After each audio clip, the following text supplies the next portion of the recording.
कोणतीही बाही जोडताना पहिले शोल्डरचं माप घ्यायचं आहे. इथे 2.5 इंच शोल्डर आहे, तिथं मार्क करून घेतलेलं आहेत.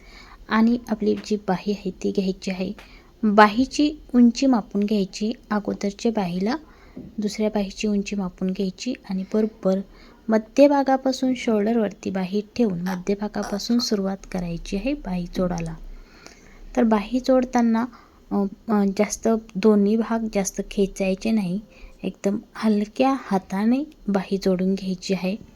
या ठिकाणी मी अगोदर मागचा भाग जोडून घेतलेला आहे आणि समोरचा भाग जोडताना बरोबर आपण कटिंग केलेल्या ठिकाणी म्हणजे अर्धा इंच जर तुम्ही कटिंग केली असेल समोरच्या भागाला खोली देण्यासाठी आणि बाहीलासुद्धा खोली दिलेली असेल तर त्यानुसार समोरची बाही मोंड्याला जोडून घ्यायची आहे.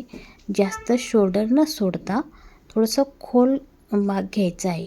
या ठिकाणी मी साईड उंची मापून घेत आहे आणि साईड दोन्ही बाजूची साईड उंची एक समान घ्यायची आहे, म्हणजे दोन्ही बाजू एक समान येतील, कमी जास्त होणार नाही.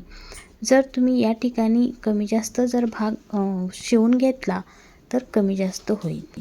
धन्यवाद.